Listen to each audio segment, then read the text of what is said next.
Hey there. I'm excited to announce this to you today. This is what you've been waiting for in your spiritual quest. This is something I've wanted to do for a long time, and I'm finally ready to announce it that it's ready to go. It's the Grief to Growth Community Circle. Now, this is a sanctuary where like-minded souls are united in their journey through grief and towards personal transformation. It's more than just a place. It's a beginning. It's a commitment to growth and understanding. Here you're finding not just a community, but you're entering a circle of trust and depth. You're going to engage with interactive coursework. You'll dive into exclusive podcast episodes and partake in discussions that illuminate the path from mourning to empowerment. This is a realm where every question is honored and every individual's journey is validated. To be part of this exclusive circle, visit us at grieftogrowth.com/community or look for the chat icon at the bottom of every page on the main website. Remember that entry is a privilege because I want to ensure that every member is as dedicated and genuine as you are. You must apply to join, but the journey within is worth every step. So go ahead and join us today. Check it out, grieftogrowth.com/community, and I look forward to seeing you there. Hi there. Welcome to Grief to Growth Podcast. Your host is Brian Smith, spiritual seeker, best-selling author, grief survivor, and life coach. Brian believes that the worst tragedies of life provide the greatest opportunity for growth. Brian says he was planted, not buried, and he is here to help you grow where you've been planted by the difficulties in life. In each episode, Brian and his guests will share what has helped them to survive and thrive. It is his sincere hope this episode helps you today.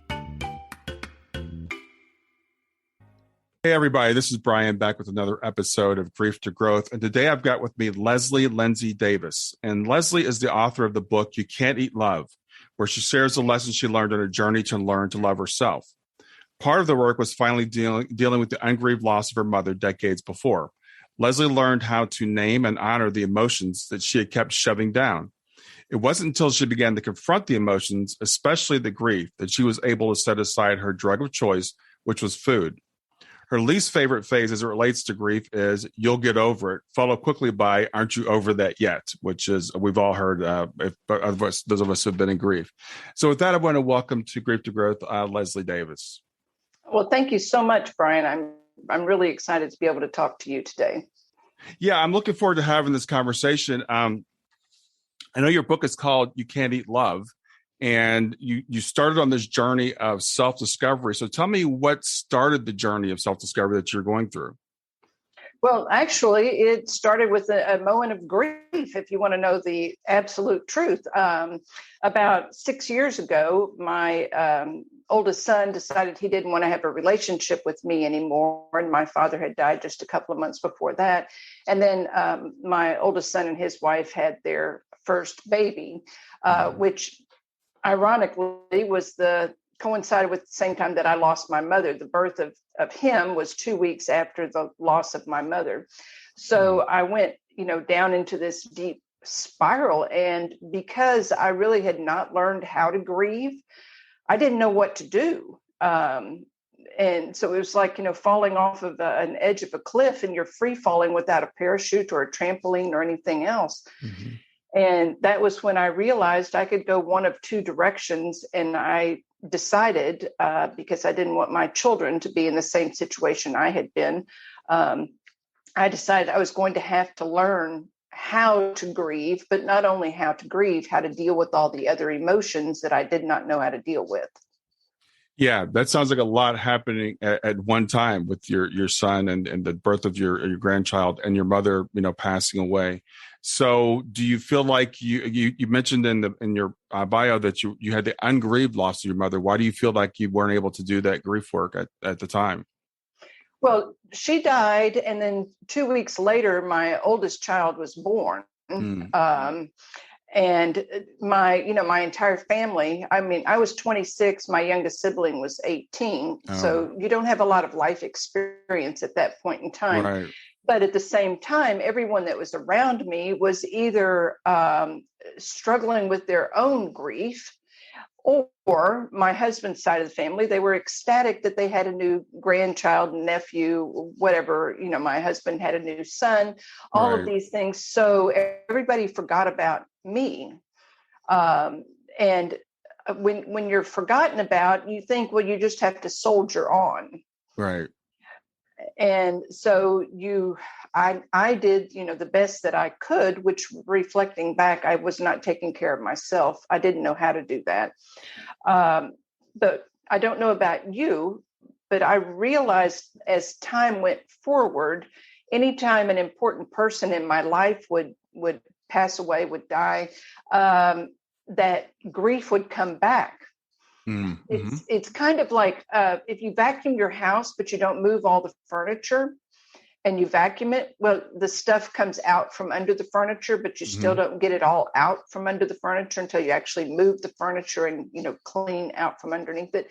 So to me, not dealing with grief in the moment or at the time, and working our way, not so much through it, but to the point that we are better than we were, it comes back out. Yeah, I think there's a lot of really important things that you said in there. I mean, one of the things that I tell people all the time is when it comes to grief, it's really about self-care.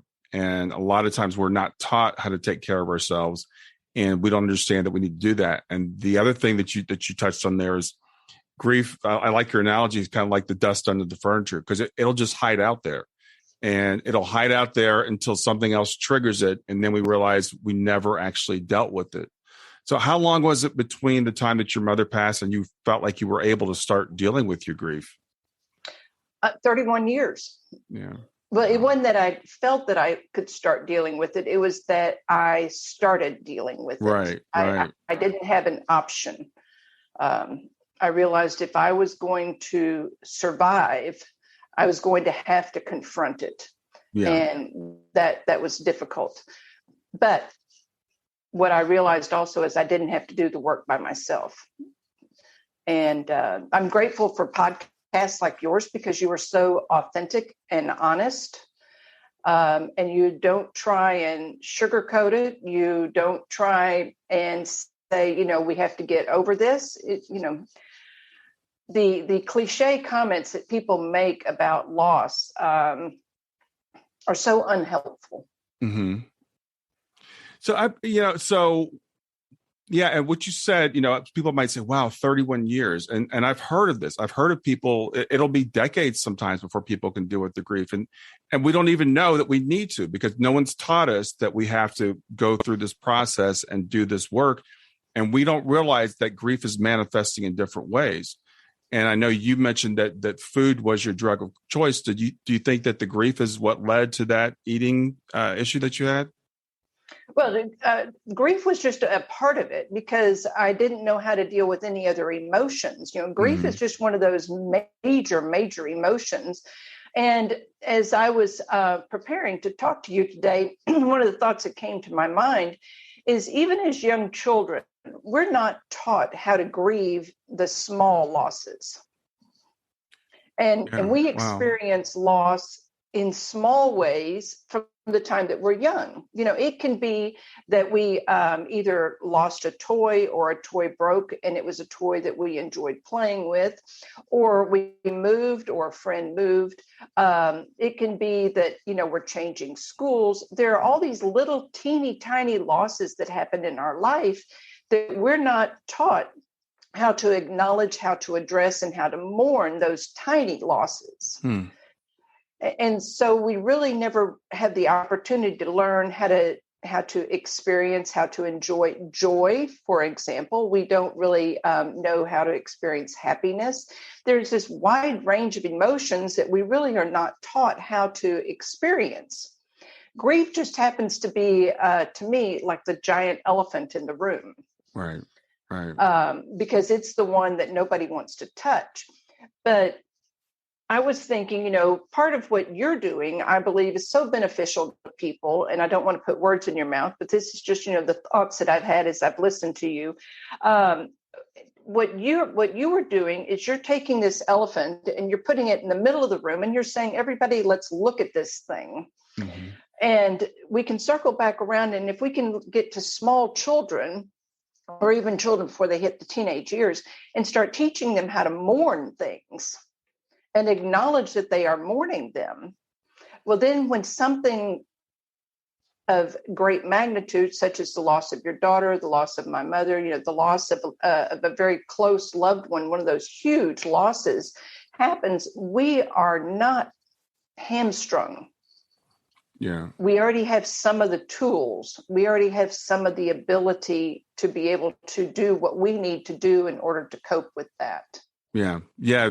Again, some excellent points you made in there. We don't teach our children emotional intelligence. We don't teach people how to deal with uncomfortable emotions. So we tend to stuff things down. We tend to ignore things. We tend to self-medicate, all these different various things that we do to deal with them. And it kind of seems to work for a while until this major thing comes along that then we have no clue. We have no tools on how to deal with it, and it blows us away. And then, and as you said, people say to you, well, aren't you over that yet? Or, don't worry, you'll get over it. Time heals all wounds. We've all heard that. And what I say to people is time allows you to heal all wounds, but time on its own does not heal all wounds. It just doesn't happen magically. Grief is work, and I tell people that it's a process we have to go through. Well, very much so. And I can remember my now ex-husband, this is just among the many reasons he's an ex, 5 years after my mother had died, it was Mother's Day, and I was feeling very, very, very sad. And his comment was, aren't you over that yet? Mm-hmm. And I felt ashamed. Mm-hmm. I really did. I felt ashamed that I was not over that yet. Yeah. And truthfully, it wasn't until probably 15, maybe 20 years ago, when I read the book Motherless Daughters, that I understood that what I was feeling was normal, mm-hmm. That I wasn't crazy, that what I was feeling was normal. We don't get over these things. Oh my gosh, that just makes me crazy. You'll get over this. No, you don't get over it. You may get through it. Mm-hmm. Right. But you're not over it. One day may be better than the next day. I tell people that grief is like being in the middle of an ocean and you've got a life jacket on. And some days the ocean is, relatively calm and you're just kind of bobbing along and you're very comfortable. Other days, the waves get a little bit bigger. And then there are those days when a tsunami hits you out of nowhere. Yeah. Out of absolutely nowhere. And you are slammed to the bottom of the ocean floor and you are struggling with everything that you have to get back to the surface. Mm-hmm. And I realized that not having the tools, not having the vocabulary, also not having the self-love to be able to say, you know what, this is how I'm feeling right now. I need to just take a moment. I need to discover what caused me to feel this. Because as you mentioned, different things will trigger us and they can come absolutely out of the blue. It can be a commercial. Yeah. It can be a billboard that you drive past. It can be a word that somebody says in such a way that it reminds you. And I discovered that if I wasn't going to take the time to learn how to take care of myself in those moments, I was going to continue being slammed to the bottom of the ocean floor with no ability to get myself back up to the top. Yes. So it's not that we don't go to the floor. It's not that we don't have the tsunamis. It's a matter of, what do we do after that happens? How do we take care of ourselves after that happens? How do we talk to ourselves? How do we allow other people to speak to us? When those people say, well, aren't you over that yet? Well, no, of course I'm not over it. This person was extremely important in my life. So why would you think that I would be over it? And then we walk away. Mm-hmm. Yeah. Yeah, I think what you said is very profound, and what I try to do with people is I try to be very transparent about things, because sometimes people will look at me and say, "Oh, you've healed this, you've worked, you're all done, and you're over it." And I'm like, "No, I still have bad days, I still have bad moments." The thing is, we can't always stay on balance, but we learn how to return to balance more quickly. So you're right, and I love that analogy. I've used it, myself about the waves. And I tell people at the first part of the grief, the waves they're unpredictable and they're just slamming you all the time. They get farther and farther out. They become more predictable, but there's still times when they just, things will hit you out of the blue.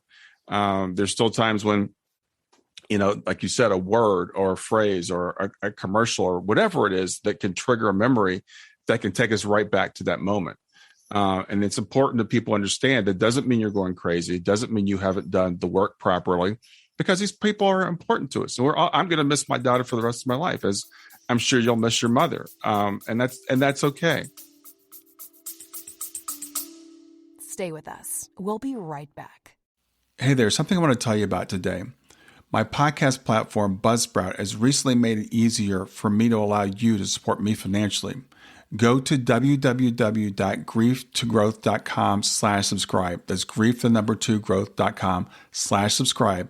And once you're there, you can sign up to support me financially. Now, you can do it for as little as $3 a month, or of course, as much as you'd like. If you do that, you'll get access to bonus episodes, and you'll see those in the regular feed. They'll have a lock on them. But when you become a subscriber, you'll actually get access to your own private feed, and you'll be able to listen to the regular podcast along with the bonus podcast for the subscribers. I want to thank you for listening. I want to thank you for sharing the podcast. And I want to thank those of you who support me financially. Have a great day, and on to the episode. And it is okay. And I think that that's one of the things that I'm so grateful that you're being very honest about grief. You're being very transparent that, it doesn't go away. I mean, you are not going to make your daughter disappear off the face of the earth simply because she is no longer walking on this physical earth. Mm-hmm. And I have gotten so frustrated with people who lose a loved one, regardless of the circumstance of how they lose them, where they try and pretend that they never existed. Yeah. And I find that to be so sad, because that person was important. Yes. And they made a difference. Who they were impacted your life. And I know in my family, because none of us had the skills. I'm the oldest of six kids, and then my dad, and none of us had the skills that we needed to be able to cope with this. Mm-hmm. And so we would tiptoe around whether or not our mother was alive or dead. Mm. And she would not, it was almost, as if that name which cannot be spoken. Right. And it wasn't until, I started doing the work, and then I have three sisters, until each one of them started doing a little bit of the work, that each of us in our own way was able to no longer pretend that our mother did not exist. But I think that that's one of the saddest things, is that people don't have the skills. They don't have the safe place mm-hmm. to go to honor the grief. And that's what I think that we need to do. And that's why I'm saying we need to teach small children how to mourn a loss, so that they're mourning it in a safe place, a small loss being mourned properly in a safe place, so that when they get to the big losses, they're not just absolutely devastated beyond repair. I'm not saying you're not going to be devastated, but not devastated beyond repair. Yes. And that coping mechanism of pretending the person didn't exist is just, everybody's walking around sad, pretending to be happy, but you don't stop thinking about that person. You can't. You just don't want to quote trigger the other person. And sometimes people will bring up my daughter and they'll say, I hope I didn't make you sad, or they won't want to bring her up because they think it's going to make me sad. And I'm like, you can't make me sad. And you believe me, I think about my daughter every day. So you not bringing her up is not serving either one of us. But I've actually worked with clients that have had children pass, and one partner will say, well, we're going to pretend they didn't exist. I mean, they don't say that literally, but they'll put the pictures away. They won't talk about them. And then the other person's left just suffering tremendously, because all they're thinking about is that child that's quote not there anymore. And I think it's very important that we keep that person alive, whatever your beliefs are. Some people believe that they still exist. I do happen to believe my daughter is still here. But in any event, keep the memory alive. Talk about them. Celebrate them. Celebrate what an important part of your life that they were, if that's your belief, or in my case, that my daughter still is. So it's one of those very, very common coping mechanisms. It just doesn't work. is pretending the person that, never existed. Well, and it doesn't, who is it serving? It's not serving a single solitary person, because the person who is running around pretending that they didn't exist, I can only imagine how much of their brain space is being occupied trying to keep that demon locked up down in the cellar. Yeah. And then, as you mentioned, the other person wants to talk about them. They want to have a conversation about them. They want to discuss with them, but they don't have a safe place to have that discussion. So to me, you've almost got two sides of the same coin. You've got two people stuffing down these feelings in two different cellars, but they're the exact same thing. And if only the person who wants to speak about it can speak with the person that they trust the most, who is trying to keep, the person from not being mentioned. If only they could have an honest conversation, I just imagine how much healing could take place. Now, I will say this. One of the things that I learned is we heal from these losses. We do heal. The scars remain. And if it's a deep enough wound, the pain when you bump it is still there. Yeah. And the scars, to me, are what tell another person, you know what? I may not have gone through what you went through, but I can only imagine how you are feeling. And we just leave it right there. For example, our youngest son is getting married in less than a month. And my husband's father died 15 years ago. And my husband was saying the other day that he was feeling very sad because his father wasn't going to be there to see his grandson get married. He couldn't fish with him and all this. And I said to him, I can imagine how you're feeling. I said, I would be sad too. I said, actually, I know exactly how you are feeling. And I said, while it may not be exactly how you're feeling, I have a very good idea of how you are feeling, because that's how I have felt myself. I said, do you want to talk about that some more? And he was okay. But, people often are uncomfortable when somebody else is grieving. And I believe it's their own fear and lack of skill that makes them uncomfortable. Yes. And one of the things that I learned is, if I can say to somebody, I can only imagine how you are feeling. I don't need to say to them, I know how you're feeling, because really and truly, I don't. I don't know how you are feeling, because I'm not inside of you, but I can imagine how you're feeling, and I can imagine how you are feeling based on how I feel. Right. But just think how much better that sounds than saying, oh, I'm so sorry, I know how you feel. Well, no, you really don't. Yeah, exactly. So what, after all those years, what started you on your journey to healing your grief and to self-discovery? Well, I decided that I wanted to live my very best life, that if I was really going to honor my mother, who died at the age of 49, and this year, well, let's see, at the time I was 59, I decided if I was going to live my very best life, and I was going to live to be 153 years old in one day, because I want to celebrate all 153 years at 12:01 on the 153rd, and one day I'll go. So that's all right. The only way I would be able to do that is if I was healthy mentally, physically, and emotionally. And I realized that to honor her life was cut short.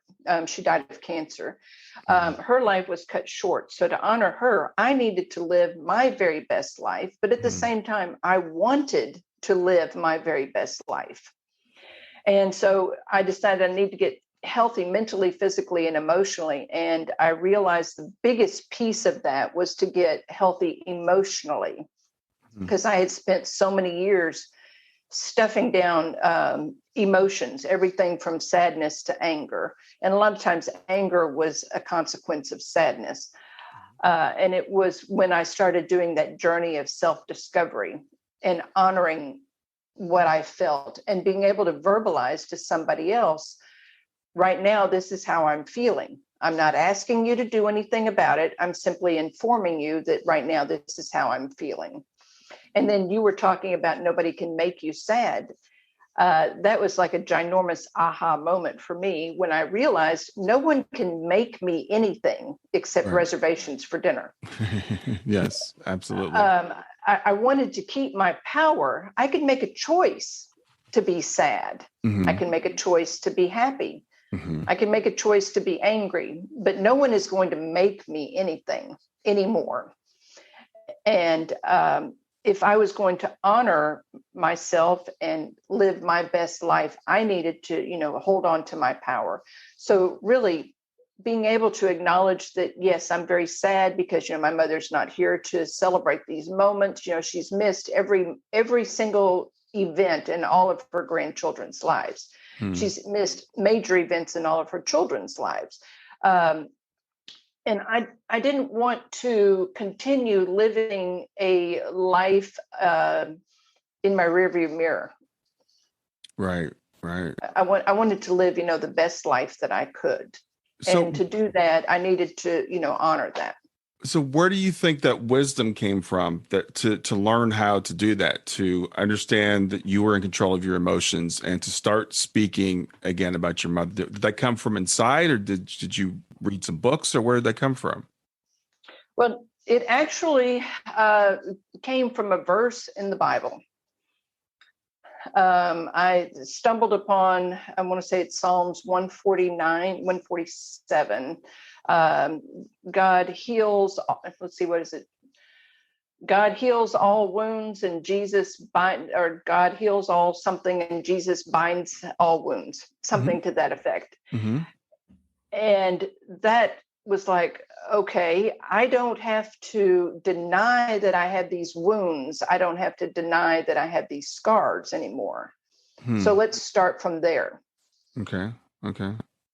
And that was really the aha moment. And since that time, for the past 6 years, part of my morning routine is I read a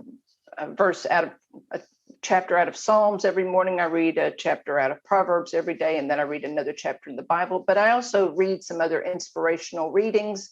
And I write 3 pages in a small notebook. I'm not, in the big 8.5 by 11 notebook, but I write 3 pages in a small notebook, conversations with myself, because I discovered that the ones that I have in my head were not productive. Yeah. The ones that I have on paper are a little bit more productive. Yeah. And I don't reread the conversations. I simply write them and, close the book and I'm done for the day. Yeah. So you have developed a practice that works for you, that to allow you to deal with your grief. And I understand when you started on this journey, you didn't tell anybody about it. Why is that? I don't know about you, but when we start on journeys, you end up with what I call the watching police. And they start watching you and they start questioning you and they start telling you, should you be doing that? And, then the shoulds and the woulds come out, and I'm just, and I felt as if I had enough shame to deal with within myself. I had enough shoulds and woulds within myself. I didn't need the outside world contributing to the shame and the woulds and those things, because I was battling my own stuff. I didn't need to battle the exterior stuff, because I don't know about you, but when the outside world starts questioning you, then you start questioning yourself. Yes. Even if what you are doing is incredibly logical, it works, it's going to work for you. You have already determined what your reasons are. You've determined your objective, and you've got a clearly thought out plan to the best of your ability. When those people show up, don't you start questioning yourself? Well, the thing is, and this is an interesting dynamic, I think, in families. It's not a intentionally negative thing, but they always want to keep us the same.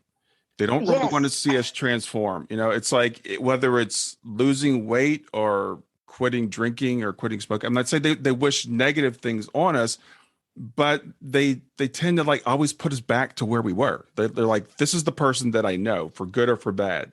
So when you say, I'm going to make a transformation, you're right. That's when they start coming out with are you sure you could do this? And and so I understand exactly why you would keep it, keep it to yourself, at least for a while. Well, and as I started making the changes, as I started, getting healthier and dealing, with some of the emotions and things like that, my husband started questioning things. What are you doing? Why are you changing? What's going on? And I really couldn't verbalize what was going on. But he also doesn't have a very high EQ. So it would be very difficult, really and truly, for me to explain it so that he could understand it. He's incredibly intelligent, but his EQ is incredibly low. And so many people that we are surrounded by have very low EQ. So whenever people start doing this high level emotional work, if we're not talking to another person who is, at moderate to high level emotional vocabulary, even, it's difficult to explain, because let's face it, our emotions come from that part of the brain that don't have any language. Yeah. It's got pictures. Right. And so when we start trying to explain these things to people who are logical and literal, they don't get it. Yeah, that's a really good point. And for people, I just want to fill in for people that don't know what EQ is. That's emotional quotient as opposed to intelligence quotient. So a lot of times, you're right. People can be very, very intelligent and have no ability to understand emotion. And I just saw a quote, a meme with Helen Mirren the other day talking about, when you're trying to explain something to someone or trying to argue something with somebody, first begin with, do they have the ability to understand it? And some people in our life are not going to have the ability to understand what we're doing. When we say, I'm going to stop doing this and I'm going to start doing this, they will just look at you like, why? Why would you do that? We'll get back to Grief to Growth in just a few seconds. Did you know that Brian is an author and a life coach? If you're grieving or know someone who is grieving, his book, Grief to Growth, is a best-selling, easy-to-read book that might help you or someone you know. People work with Brian as a life coach to break through barriers and live their best lives. You can find out more about Brian and what he offers at www.grieftogrowth.com, www.growth.com. If you'd like to support this podcast, visit www.patreon.com/grieftogrowth, www.patreon.com/GRIEF2GROWTH to make a financial contribution. And now, back to Grief to Growth. Stay with us. We'll be right back. Hi there. I'm really excited to tell you about my latest ebook. It's 4 lessons that you can learn from the near-death experience without going through all the trouble of dying to learn them. I've been studying NDEs for several years now. I am completely convinced that not only are they 100% real, but that there's some very universal wisdom that we can get from the near-death experience. And I've distilled that down in this book into 4 short lessons. And I've also given you all the reasons why I believe that NDEs are absolutely real. So go to www.grieftogrowth.com/NDE lessons to pick it up for free. www.growth.com/NDE lessons. I hope you enjoy it.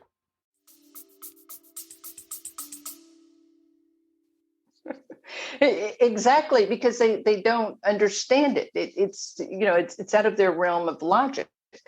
And that was the other thing that I discovered on the journey, is that, families, we talk about dysfunctional families.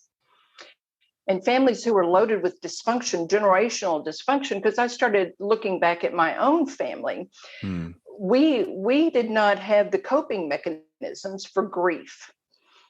We really didn't have the coping mechanisms for many emotions at all, going back generationally.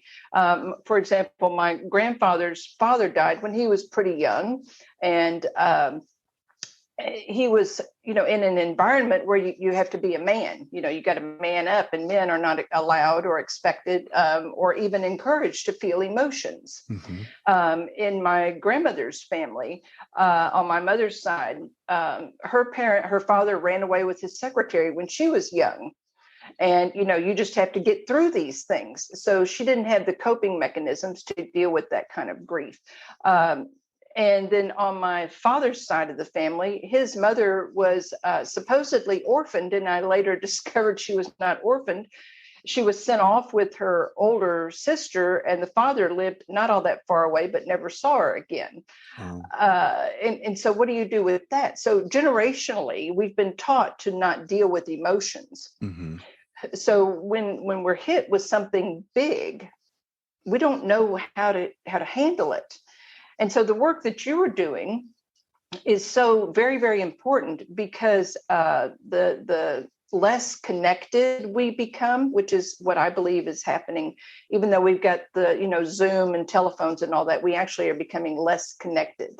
Mm-hmm. The work that you were doing actually is going to benefit people in so many ways, because you're giving people skills that generationally they don't have. Yeah. And then you stop and you pause and you think, well, if I'm looking back at the generations that went before me, of course I don't have these skills. Right. And if right. we look at the skills, of the people that are around us, well, of course they don't have those skills. So when we start doing something different, we're pushing the boundaries, we're changing the rules. Yeah. And not only that, but we're changing the game totally and completely. And that causes a lot of tension and discomfort. Yes. Because circling back to what you said earlier, people want us to stay where we were, where they knew us, because Mm-hmm. that's where they're comfortable. Because when we change, they have to do something. Yeah.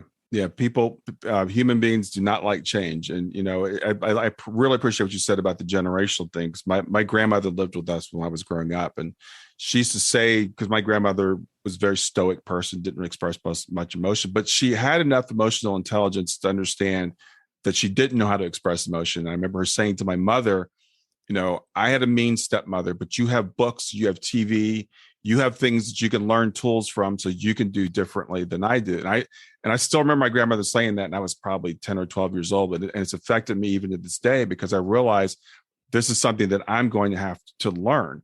When I was in my 30s or so, I was going through, it's like a midlife crisis or whatever.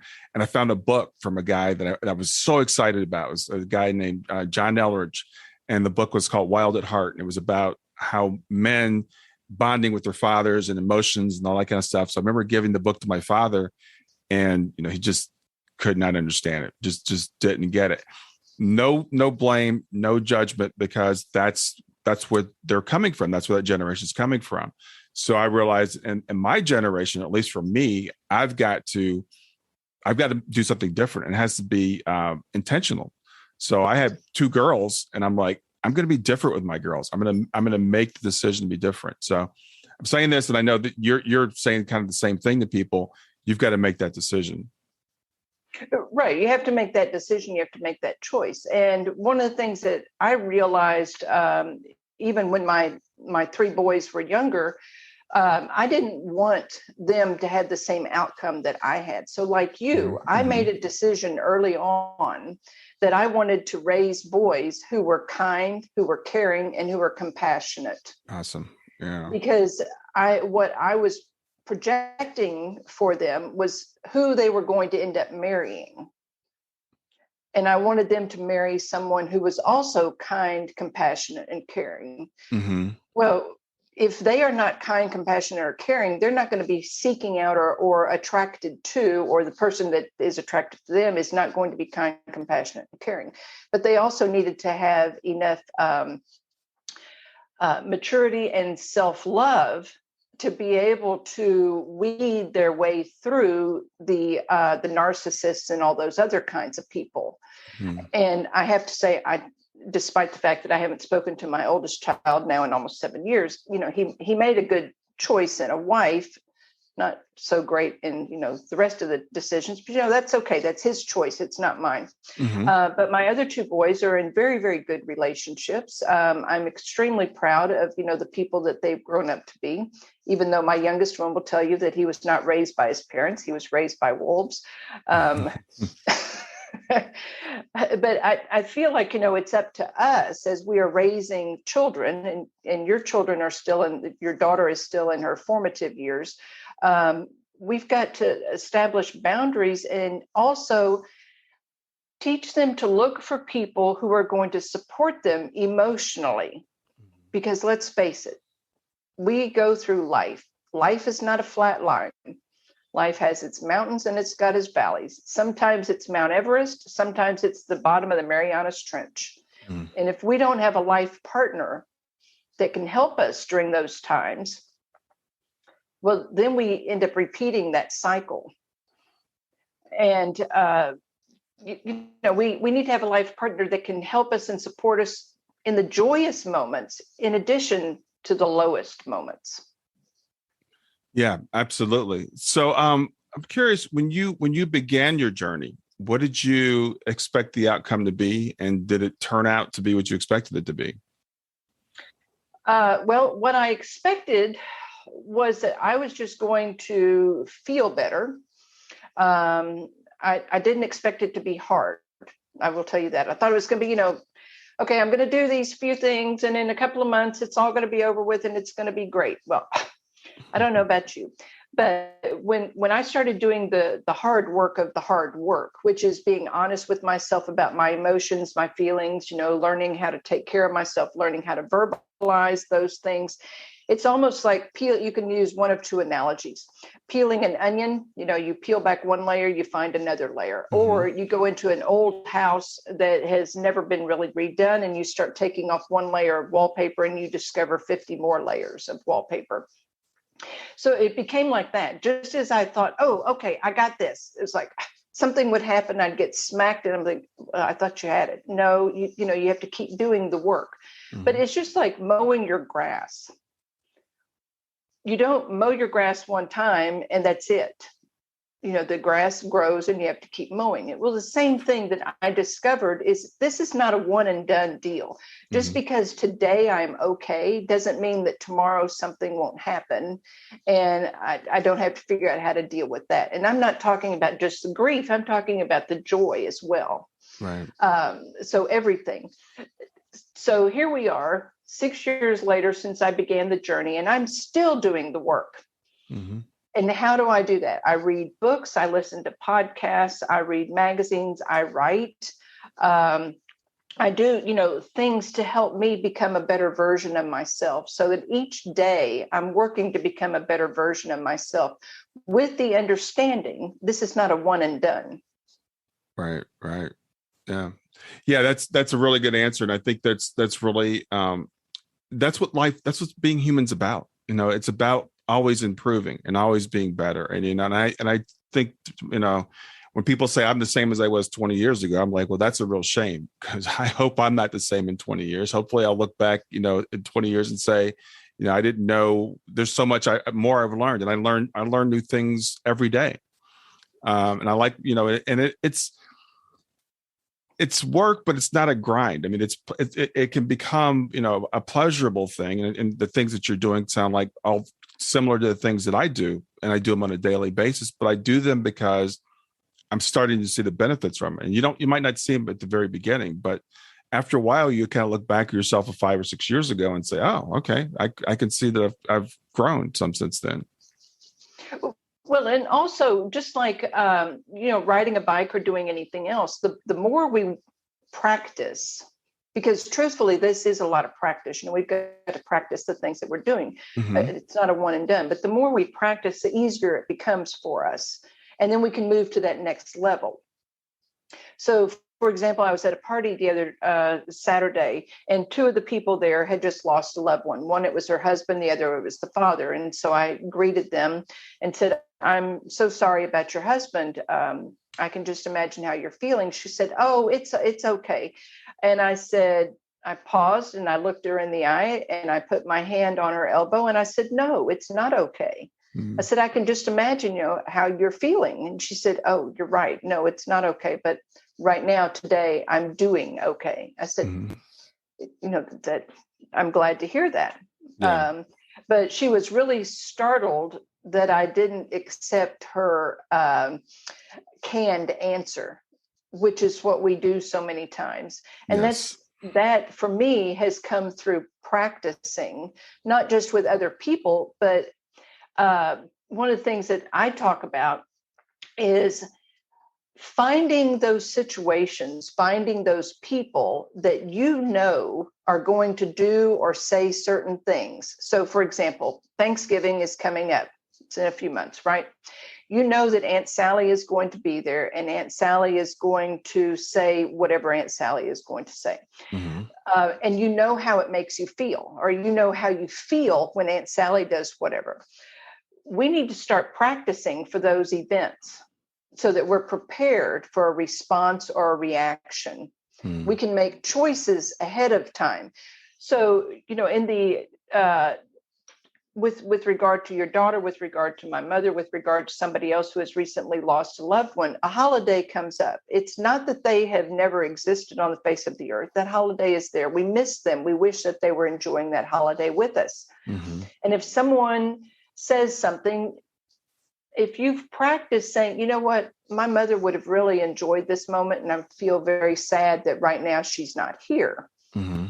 If we've practiced that, then we can say it sounds natural, and we are not concerned about the reaction of the other people. Yeah. Yeah. Because I think we're stating our truth. that's so important, because we do, I've noticed that, like, we'll greet someone and this the standard greeting, how you doing? Right. And then the other person, most of the time, we don't even answer the question. Sometimes we answer it with, how are you doing? Or if we do answer it, I'm fine, or I'm good, and we just move on, because no one really cares. I mean, it's not a genuine question. So it is fun to kind of practice that sometime and say, no, how are you really doing? I really want to know. And then you watch people's faces. You can watch their expression change. You're like, oh, you really do care how I'm doing. And then they'll tell you, that they're struggling, and it's okay. But we have this thing about, like, no one wants to make anybody else uncomfortable. I don't want to make you sad by sharing my sadness with you. But if it's a true friend, they really want to know how you're doing. Well, and talking about, how are you doing? My second son and his wife lived in the UK for 2 years. And he made the comment that he observed that most of the people over there say, you doing okay? They don't ask, how are you doing? They ask, you doing okay? Mm-hmm. And so I have switched to saying, you doing okay? And I've been really surprised by the responses that I've gotten. Because first of all, it catches people off guard. Because they're expecting the how are you doing, and then they just respond back to you. Mm-hmm. And if you listen to your own self when somebody asks you how are you doing, I'm fine, and you probably are not fine at the moment that they're asking, but you know that they really don't care, right. Or they're not concerned. They're just trying to get on with the pleasantries. But I even had the experience where I was getting my drink at Sonic one day, and I asked the person who was handing me my drink, I said, you doing okay? And she paused and she just started sobbing because she had just broken up with her boyfriend, or her boyfriend had just broken up with her. But I caught her off guard, because I broke the pattern. Right. And you had an opportunity to have a genuine moment that she'll probably remember for the rest of her life. And sometimes people, those small things can really make someone else's day, that someone cares, someone, cares enough to ask me a genuine question. So Lindsey, I'm curious, what made you decide to write a book?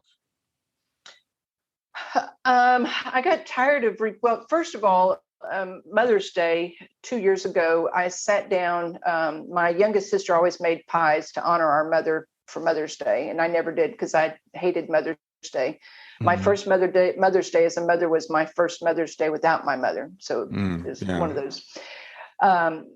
Tried to avoid it. So anyway, I intentionally decided, because I'd done all this emotional work, decided that I would honor my mother by making pie. And so the day after Mother's Day, I sat down with a piece of the pie, and these thoughts started falling out of my head. And I grabbed a pen and paper and wrote down what I was remembering, which basically I was triggered back into a place and time.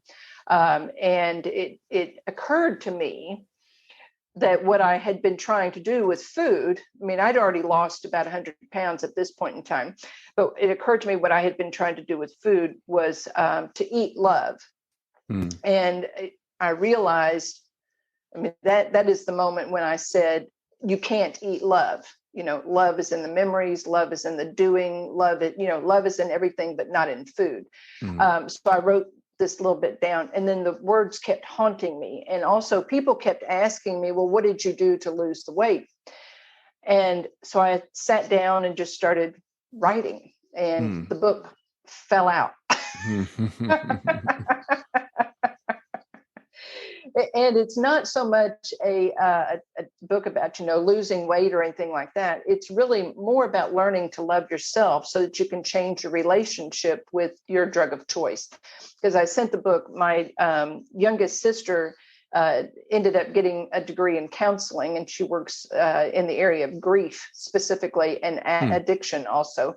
And she said, really, the book could be called You Can't Drink Love, You Can't Drug Love, You Can't, whatever your drug of choice is, love. Because, so many times we're trying to fill what I call that myself-sized hole in my heart. So anyway, long story short, that's how the book happened. Yeah, no, that's great. And what you just said about the hole in your heart, that reminded me and you mentioned this earlier about the wound that we have, and something one of my first grief counselors said to me, I thought was so profound. She said, she modeled like, here's your heart, and it's got a hole in it now, and the edges are raw, and so everything's gonna hurt those edges and everything, but eventually those edges will smooth over, and it won't hurt so bad in terms of being triggered, but you'll always have that hole. You always have that hole with that memory of your daughter or whatever. And so we do try to fill those holes sometimes with other things, because it's like we know there's something missing. So, it might be alcohol, it might be food, it might be some people pour themselves into work. Lots of different things, anything to avoid actually doing the work. I mean, we seem to be really good about that. And we can do it for, we can do it for decades sometimes before we realize, oh, this is what's causing that. And the thing about grief, as you were mentioned earlier, being an emotion, grief is actually, I think it's a container for all different types of emotions, a lot of different things that could come in and out. And grief is that one kind of catch-up thing that we put everything under. But we don't realize what's causing it. A lot of times we don't understand what's, this is the reason why I'm so sad. It's because I haven't dealt with this.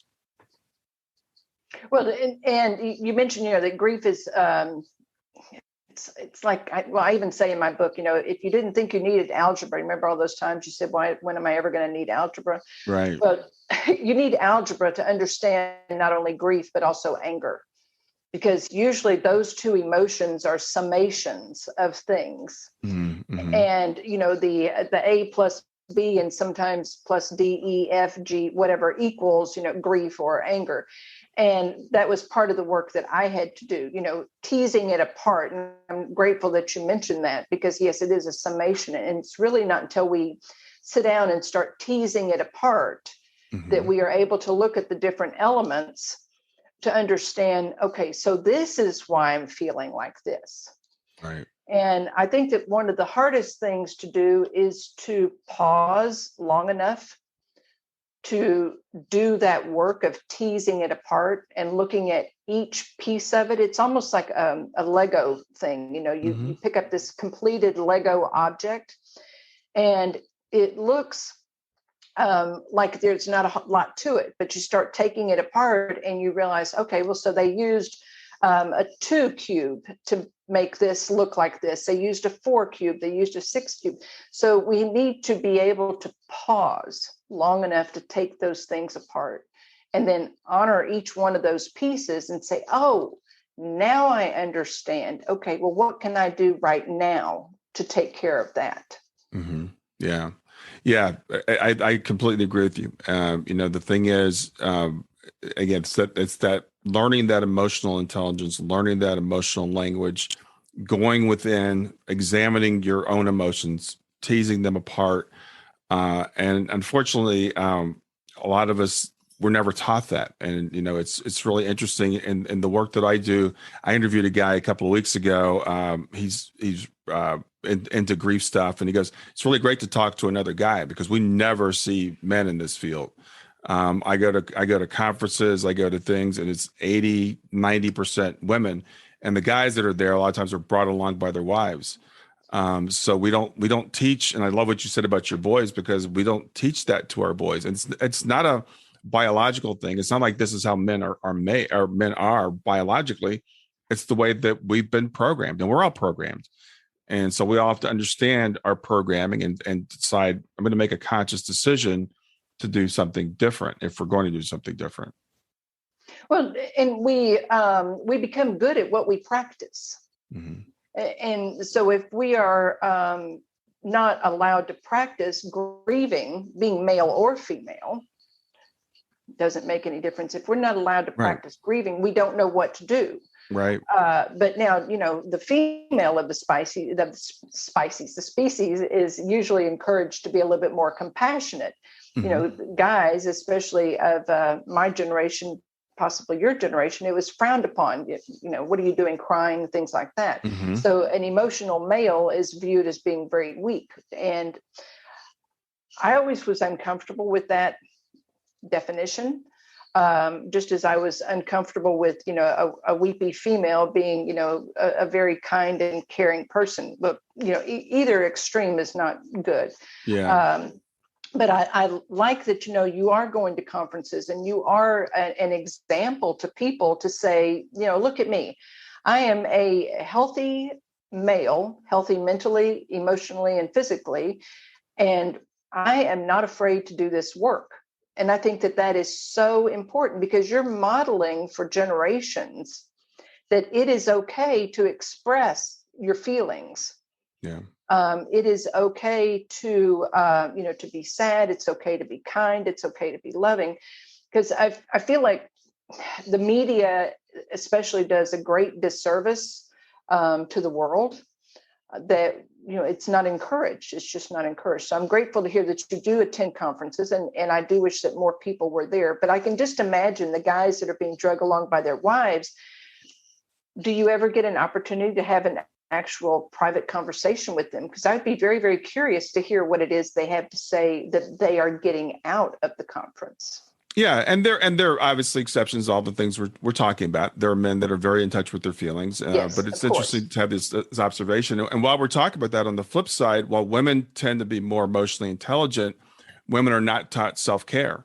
Right. So a lot of times women are like, they'll take care of everybody else other than themselves. And I've worked with a lot of women. I'm like, no, this is time for you to take care of you. And I was talking with someone just the other day who had a loss of a teenager in their life that was killed. And they're like, well, I'm falling apart. I'm not getting anything done. I'm not doing all the things I should be doing. I'm not back at work yet. I'm like, it's been 30 days, give yourself a break. But this is how women tend to react. It's like, I'm not doing all the things I need to be doing, taking care of the house and taking care of this person, taking care of that person.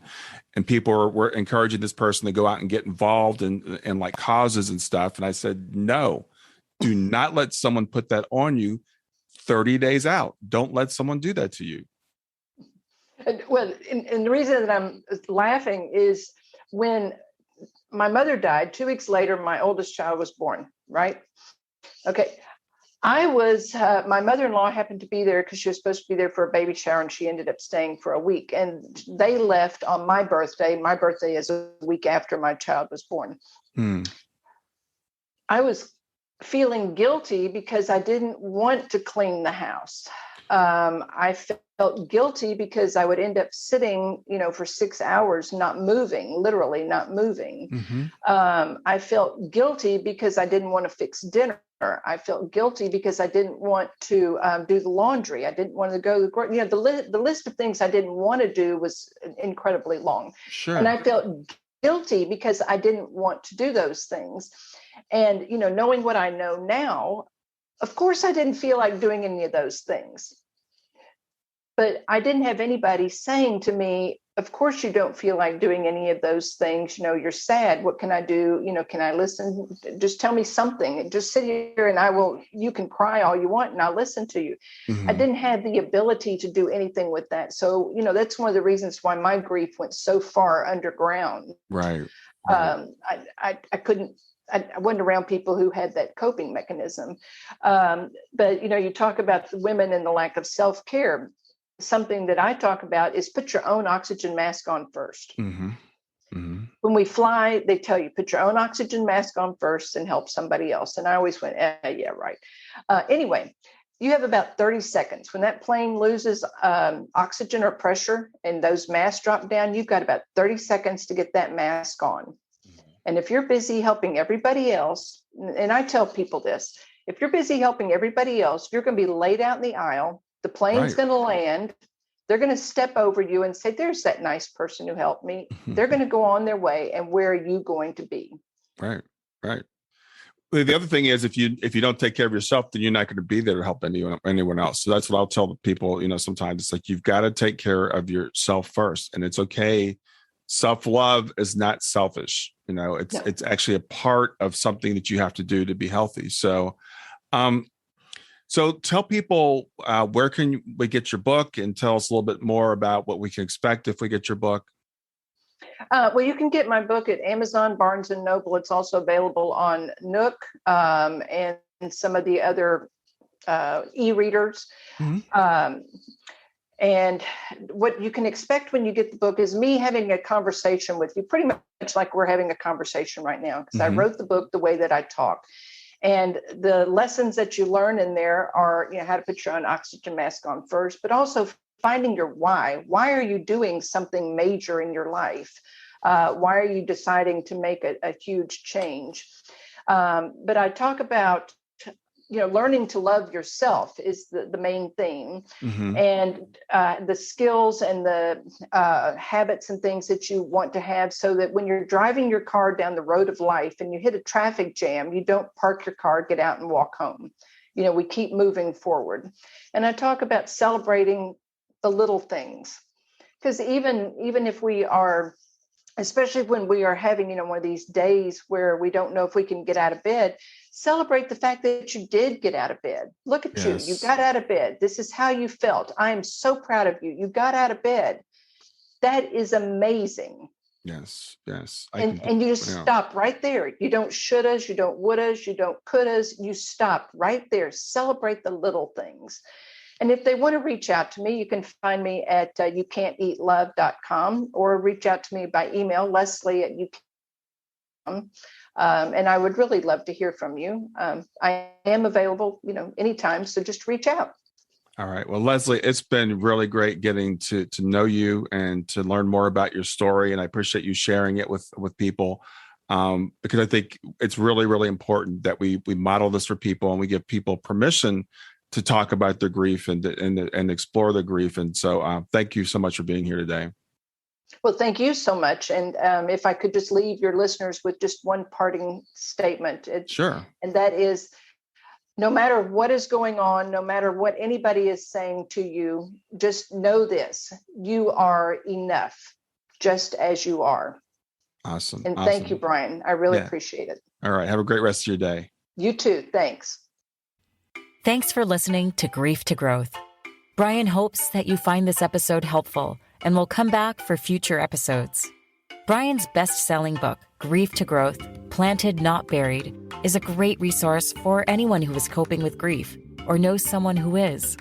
If you enjoy the podcast and would like to support it, there are 3 things you can do to help. The first is to share the podcast with someone that you think it will help. The second is to go to iTunes, rate, and review the episode. The third way you can support the podcast is by becoming a patron.